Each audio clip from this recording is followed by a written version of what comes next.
Hey everybody, welcome to the 440 Guitar Podcast. I'm your host, Jerrell Powell. Thank you so much for tuning up. You can guess the podcast on Spotify, Apple Podcasts, Google Podcasts, and anchor.fm/440. You can also follow the podcast on Instagram at the 440 Guitar Podcast to get updates on when the episodes come out, when they release, and just some other cool videos and stuff on the Instagram as well.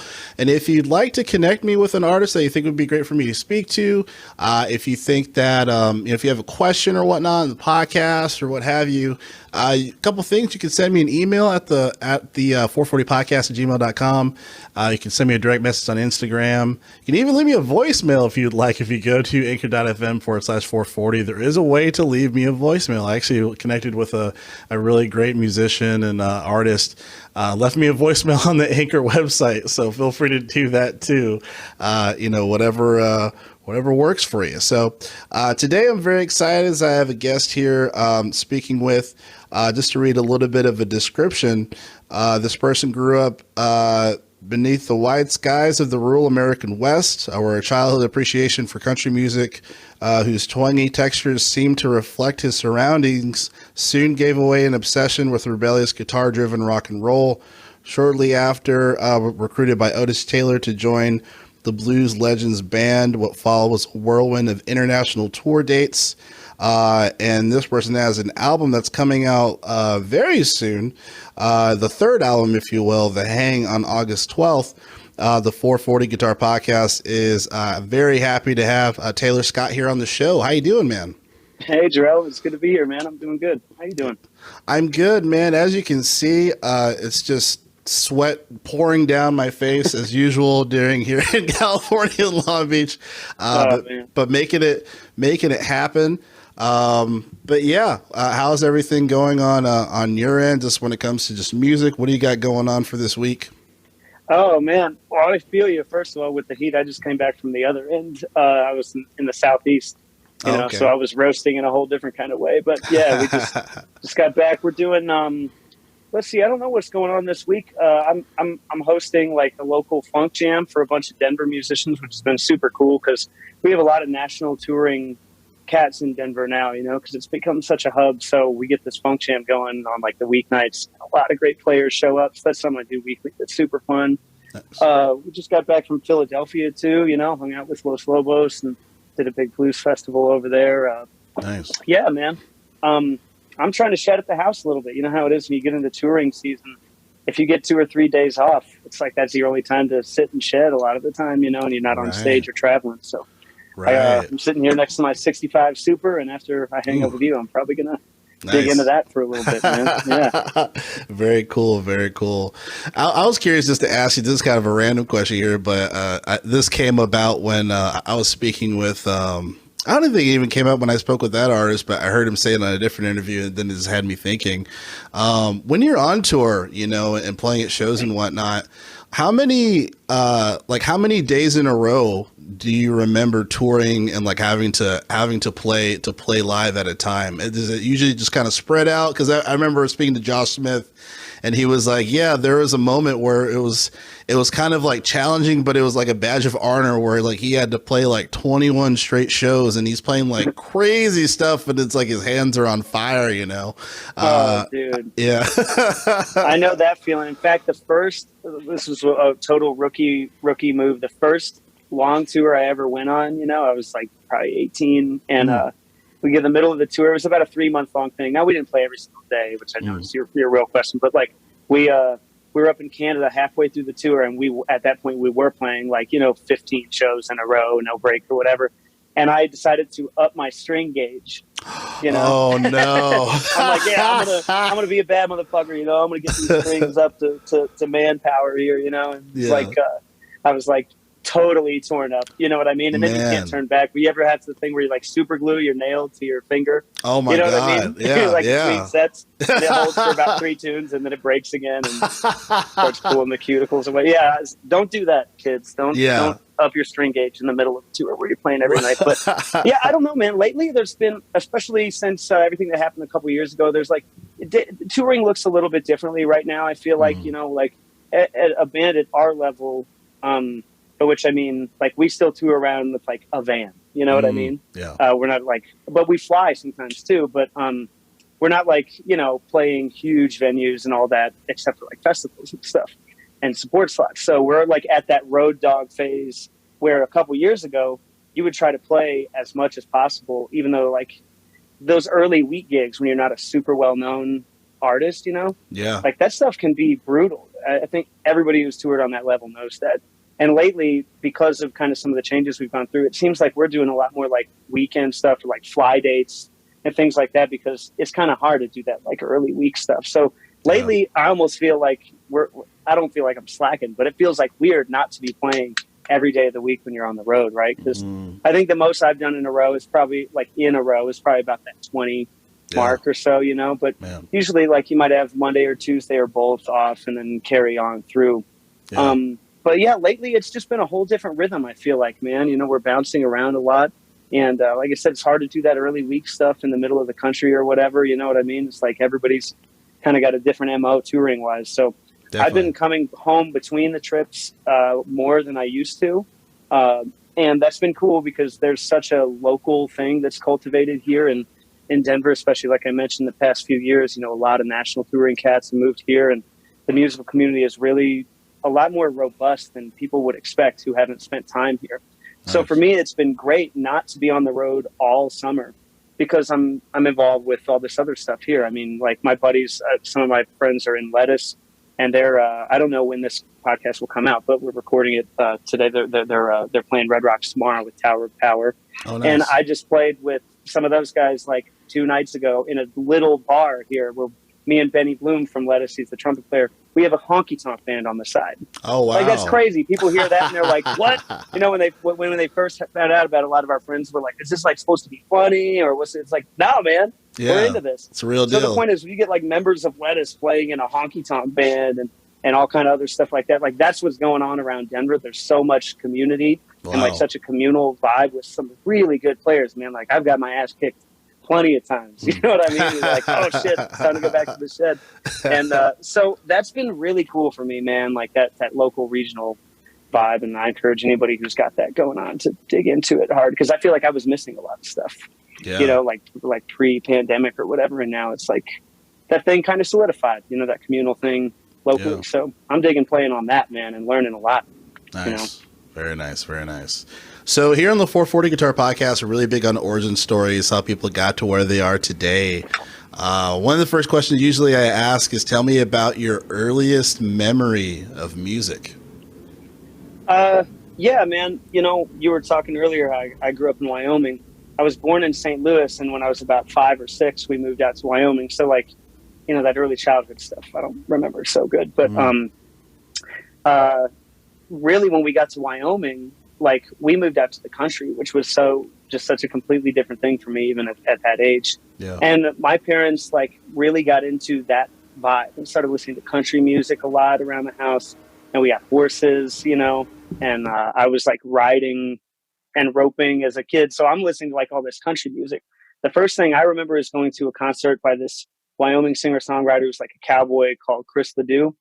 He's dead now, but throughout like 70s, 80s, 90s, and early 2000s, he was like kind of the singer-songwriter country guy that came from Wyoming. It's obviously not a state super known for its music, right? But this guy always grabbed me.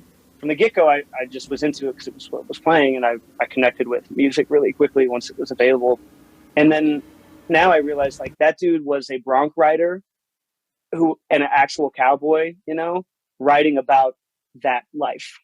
And like that was the first thing that struck me in going back to that music later after I rebelled against it and then fell back in love with it, as you grow up.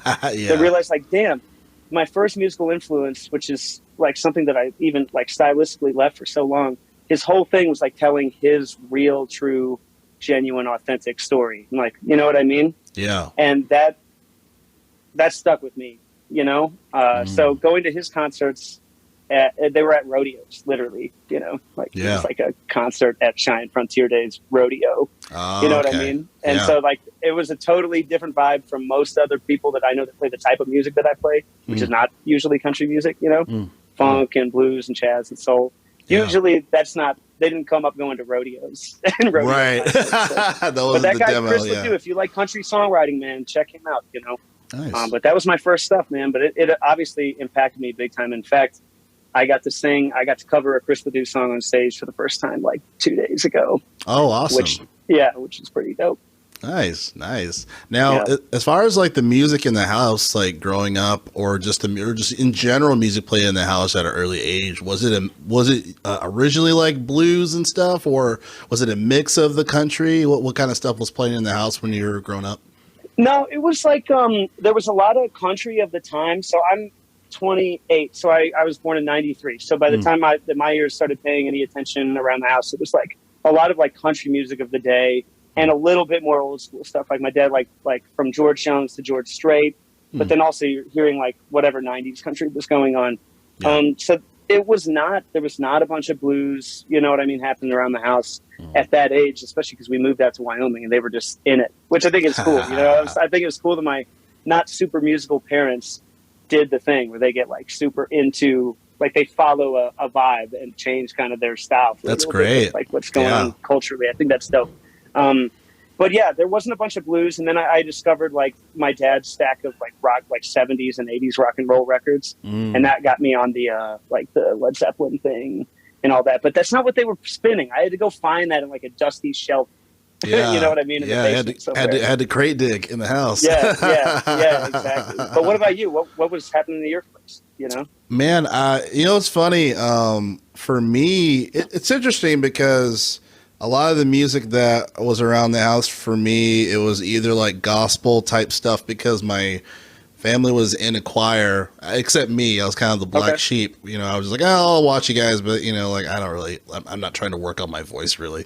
But my brother and my mother, they have great voices and been singing as long as I can remember, and hearing my brother, practice these riffs and stuff as I'm like, shut up in the other room, but I end up stealing a lot of runs with the finger in the air. Exactly. So like, practicing skills or whatever else. But I end up stealing a lot of his CDs and which got me exposed to a lot of R&B stuff, Music Soul Child, I Just Want to Sing, and TLC and stuff like that. And then just eventually, I think I have a podcast episode where it's where my friend interviews me, and I think the first album I purchased was either Trapped, the rock band Trapped, and then the next one I think was Rush of Blood to the Head, Coldplay, and then the opposite of the gospel world. Yeah, that's what I'm talking about. That's why I like rebelled against my shit too. My shit. It's just, I think for me it wasn't really a rebellion. It was just, I think I was just so open to just everything, just because like the people that I would be around on a daily basis were just, some would look like me, a lot of people would not. So I was just open to hearing anything, but yeah, so I think I always find it interesting of what people hear around them, just because, either that can influence them to like, I don't care about this music, or if some way, shape or form, it kind of helps in fact influence it. So when it comes to like rock and blues, was it a combination of what you found in the basement and or what you like found online and stuff later on, or radio stations, or how'd that come about? Totally the online stuff, and because my age, like YouTube was kind of just coming around, and it was still really cool. Right. You know what I mean? Right. Like it was a little, I don't want to get into it, but it was like a little more just straight up. You know what I mean? No, I agree. And, I mean, shit, we can get. I mean, just because of your age, I think it makes sense to get into it, at least from a sense of like the algorithms and stuff. Where everything is just really different. It's like I didn't even mean to click on that. Now this is popping up. Yeah, exactly. Well, and now one thing not to veer off too much from that, but for real, like one thing I noticed, of course, that I think we all notice is now like the recommended, like the suggestions and everything that comes up, it all is pretty much flowing to like the top.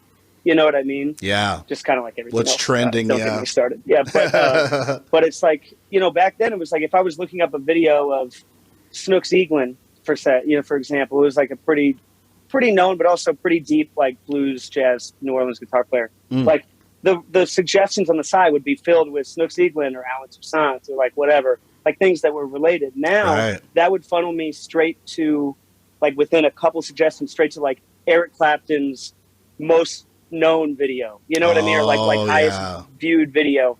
It's like, well, that's kind of related, but like Not not. really. Yeah. It's like it's related in that way that I see. You're like, oh, let's just send it like straight to the most views. I'm not blaming Clapton. I'm just saying like the Right. socials, you know, tend to flow everything to the top. So like that annoys me. But at the time, I found so much blues music that I would never have found in like my local record store. Because again, I grew up in Cheyenne, Wyoming. So Yeah. you know what I mean? And there was like local radio stations wouldn't be playing anything like that. Right. Right. But so it was such a positive thing, man. You know, I got into blues music from like, I got into rock and roll like we were talking about. And then I saw BB King and Buddy Guy and ironically Eric Clapton play on like a VH1 Music Award kind of thing or whatever. And so I recognized the tonality of the music because obviously rock and roll comes from blues, and I had heard the Zeppelin stuff and the Hendrix stuff. Yeah. But the way that they were improvising and the space they were using and how expressive it was, I think the improvisational aspect is what grabbed me so much because you watched like at that age, I had been listening to just like mostly 90s country and stuff around the house, and it's not the same vibe improvisationally. Right. So to watch somebody just sing and then play what they feel, and then sing and then play what they feel, like that BB King style, that Buddy Guy. It freaked me out, dude. I can still remember like my dad in his rocking chair in the living room when that came on. I don't know why it came on or who put it on, but that freaked me out. And my dad took me to see BB King like a year later when I was in like seventh grade. Oh, cool. Yeah, You're he took me seeing down before to he Denver passed. and- That's great. Yes, that was like my first like musical experience at another level. You know, like earlier you were asking about like earliest memories of music, but this was like the next level. You know what I mean? Where you really start to like figure out, wait a minute, this is speaking to me in like a profound way. That's and what is that feeling at that age? You don't know, but you know it's important, right? Yeah, that's amazing. As far as when you learning, you know, the instrument, and I don't know if you play other instruments as well, but just as far as learning, you know, learning to play these instruments or learning to play guitar, like, what was that experience like? What did you have a teacher? Or did you kind of like are you like a that's why I say in quote a YouTube musician, because for me I feel like a lot of stuff I learned was online and then I just kind of built stuff from there. How did you end up learning playing the guitar? Yeah, totally. I got, you know, my parents were super cool, man, like super supportive, and they got me like some guitar lessons, and there was a few people around town, but you know, like I said, Cheyenne wasn't the most musical town to grow up in, so that pretty quickly led me to like coming down to Colorado and trying to hit some record stores like in Denver. And also, like I mentioned, I'm like really from St. Louis. So when the family would go back to St. Louis, I had an uncle who was into like R&B and all that, like 60s, 70s R&B and whatever. Nice. And so getting into the record stores and start finding stuff to like try to learn off the record that I, you know, wouldn't have been able to find before. And then through like just some cool teachers that I had when I was pretty young. But like you were saying, YouTube, man. And I remember ultimateguitar.com or whatever. Yes. That's not really what I used to learn music these days, obviously. But like at that age, for that resource to be there, you know what I mean, was unbelievable. And I really didn't have any teachers that were there to teach like music with a capital M. It was all because you know how guitar is. It's very easy for people to learn guitar simply physically. Right. Put this finger there, put that finger there. That's called the pentatonic scale. Like, cool. That's how I learned music. You know what I mean? Or that's how I learned guitar. Yeah. Not how I learned music. You know what I mean? Right. But, very and so it was like it was a journey, man. I had some good teachers, but it was also like it took getting to it. You think you're cool, and then you get your butt kicked by people who can really play music. You know what I mean? And then it's like, oh, there's something beyond ultimateguitar.com that I need to be figuring out here, you know? And was lucky to have some super good mentors. But I started gigging when I was like 14. So I was meeting professional musicians by the time I was, you know, 15 or 16. And that mentorship was always so special, you know? And that's I feel like that's an even bigger kick in the butt too. Cause you know, it's one thing when you're, you know, you got your band at such a young age, and then when you get older, you get connected with other artists, and you're like, oh man, like this guy rips. But then when you're 14, you're seeing other 14-year-olds that are ripping, you're like, oh my God. Right, exactly. Man, like the prodigy world always freaks me out. That's another thing YouTube and social media has exposed us to. It's like we've all seen it. You're scrolling through and you're like, wait a minute, that can't be fucking real. You know what I mean? It's like a 3-year-old shredding something. It's like you can't even hold the guitar. I don't know. Yeah. It was definitely not one of those kids. I was learning the pentatonic scale at 10. You know what I mean? Trying to figure it out. But I always tell people, man, like I wish that, I mean, I think we've all seen this, and like I'm into like Victor Wooten and Oh, nice. like that philosophy of music as a language and et cetera, et cetera. But Yeah. like I have a friend who has a really smart 2-year-old, and the other day I brought the acoustic guitar over, and like she started playing, like strumming while I was fingering the chords. You know what I mean? And watching those like connections happen, just watching a little kid Yeah. strum the chord and then she started singing to it. Like I got her going on You Are My Sunshine or something. She was kind of singing over the changes. It's like, Yeah. she's 2, you know what I mean? Wild. So it's like, and I told her, folks, you know, don't pressure your kid to do anything, but know that exposing them in a little bit more of a mindful way to music at this age is the game changer. Because all the baddest motherfuckers I know, the ones that are just naturally freaky good, like, you know about this, so especially coming from like gospel, you know, in your family and shit. It's like those guys, you know, that are just freaky good. A lot of time, that's just like they have some natural. It's like, I don't know, man. No matter how hard I work, I don't know that I could get as naturally just bad as you are, you know. And almost always they're like, yeah, I started playing drums when I was 3, or whatever. Or whatever, you know what I mean? And you're going, how is that possible? But I know that it is, and now we see it, you know? Yeah, exactly. No, you make a lot of really good points, because even just when it comes to like music at an early age, you know, they say that kids around like the earliest of ages, they have perfect pitch. You know what I mean? Yeah. And even when it comes to just like a lot of parents, they try to put their kids in piano lessons at an early age. Because I was in a music theory class and piano class, and professor was saying how like their articulation on their hands, when you're learning it early, you can tell, like as a professional, you can tell those piano players that learned at an early age because of how they articulate playing the piano. I'm like, that's insane.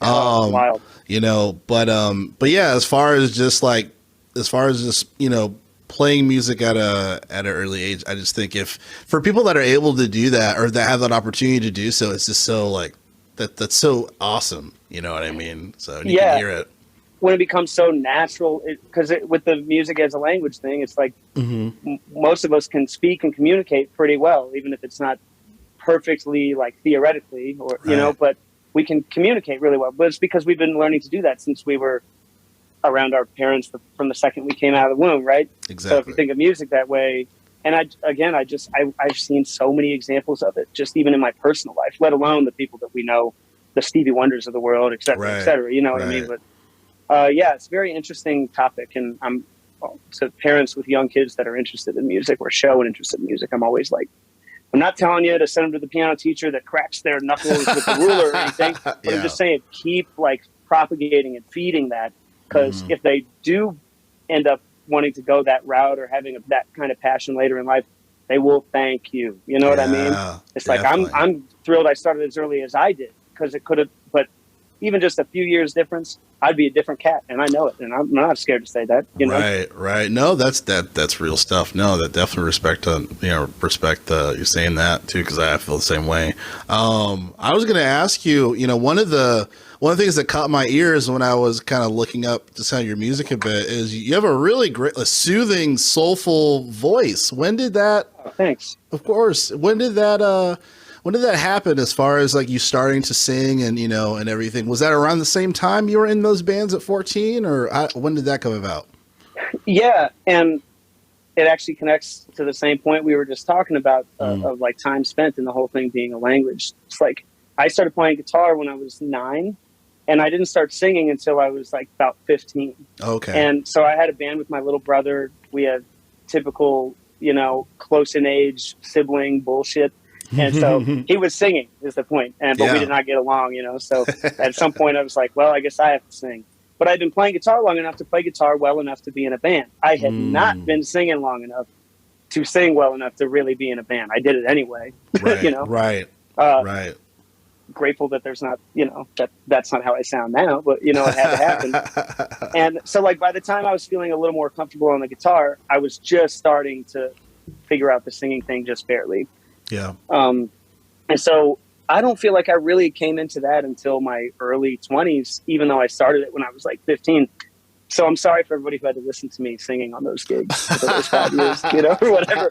But, it's that same shit, like time spent and how early you started it. I know I would be a better singer now if I started at the same time I started guitar or whatever. But at the same time, I'm glad I learned to sing on stage because it's like it's made me a different kind of singer. You know, I never took like choir class or anything. I did get some like legit training around that time I'm talking to you about, like when I was in my late teens, early 20s. But I learned to sing on stage, man, you know, so the development is ongoing, trust me. And I'm glad that you, you know, dug the stuff you heard.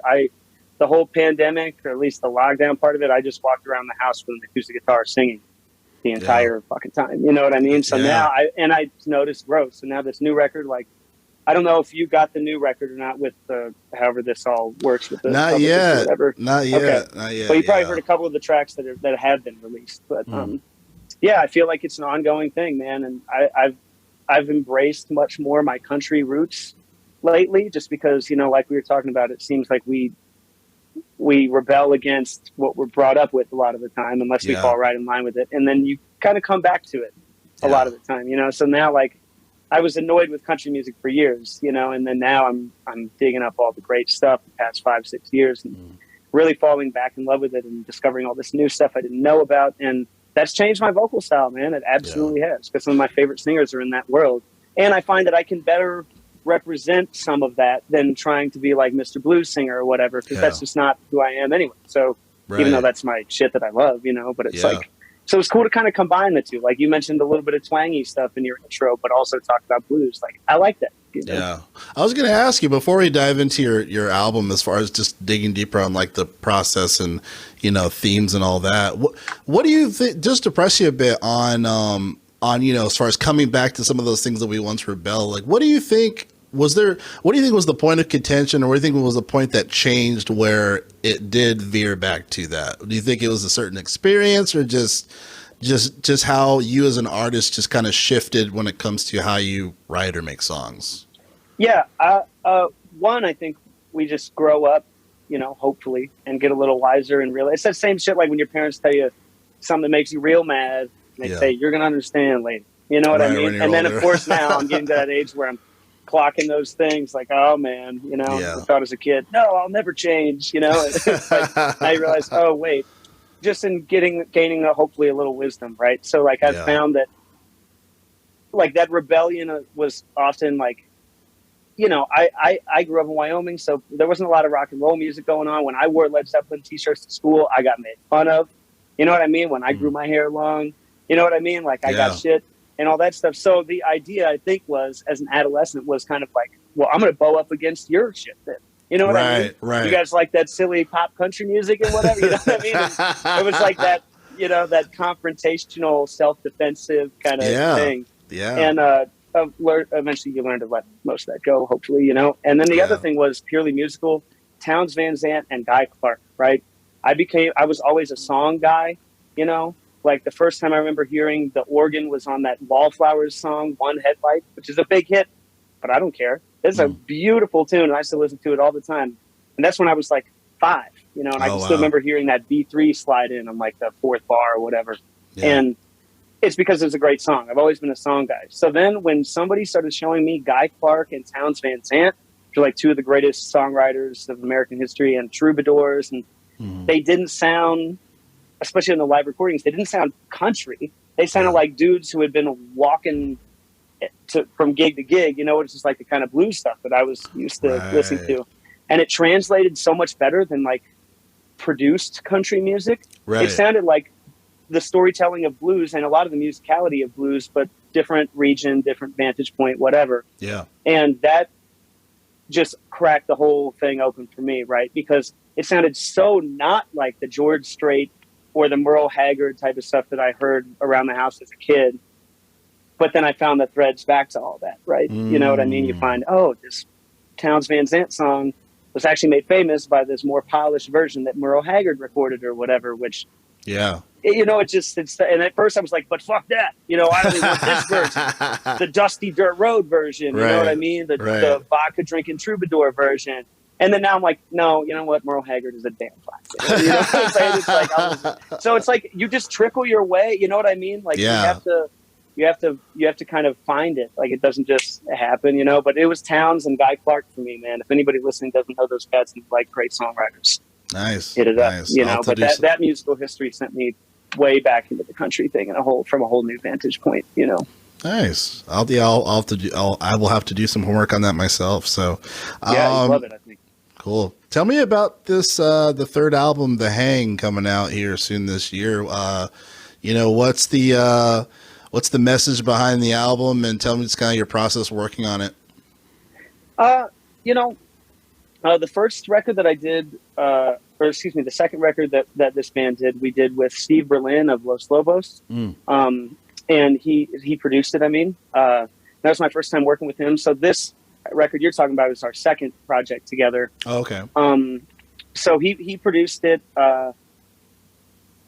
Being my second time working with him, and I've played with him in and out of Los Lobos like 30 or 40 times on stage by now. When I first met him, it was like, shit, we're in the studio right now. Okay, here's my song. You know what I mean? And yeah. And this was a little more familiar and mature of a process. You know what I mean? Just because of the experiences we've had together. So having him in the studio was amazing. Always is. He does a really good job because I write pretty eclectically. Because I like so many different types of music, like we've touched on. It's like one day I'm writing from kind of a country mindset, and then the next day I'm into like the soul thing or whatever. And that, if not produced in a certain type of way, can feel like you're running from one end of the field to the other, right?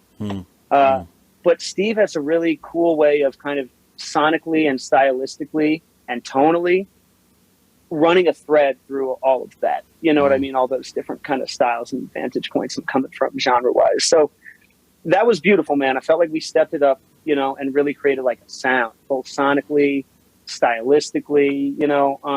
Yeah. And so that was great with him, man. It was recorded mostly live, not live like on stage, but, you know. Yeah. Everyone's playing in the same room, essentially. Yeah, exactly. Some of the tunes I even sang in the same room with them, including the drums. Like we were in a big room for most of this. That, talking about the singing too, that made me proud. I never could have sang, you know, a few years back or whatever. I never would have felt comfortable singing completely live on the studio recording. You know, I'd have been like, nah, I'm going to fuck something up.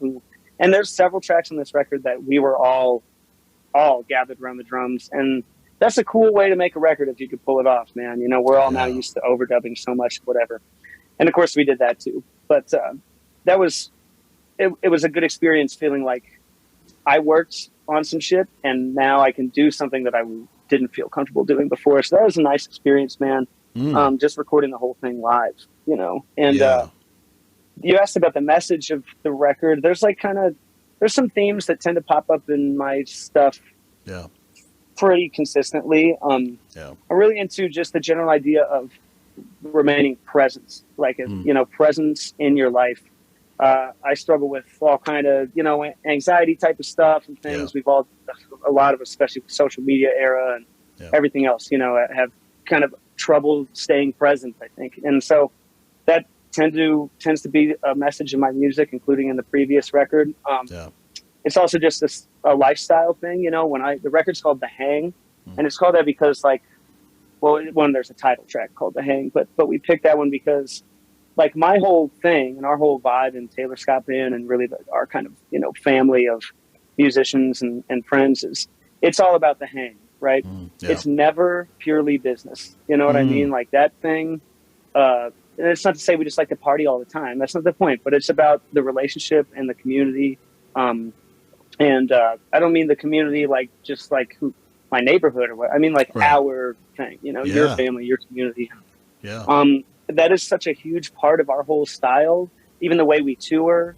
That, you know, it's like some bands, it's like backstage is reserved for meh, you know what I mean? And other bands, it's like you go back and it's like, shit, this is packed, you know? It's like everybody's friends and family and whatever. And I'm more on that communal side of things and always have been. More the merrier, et cetera, et cetera. Like, that's my thing. So The Hang is kind of about that battle between the darker shit that sometimes goes on inside that you feel like that's occupying like its own space, and then the communal shit that is happening that brings that beauty and that release and that joy. and it's about kind of those two sets of books, you know. Nice. Wow. And connecting those things. So it's really, a lot of it's about community, and some of it's about, you know, whatever, soul searching like anybody else's tunes. But yeah.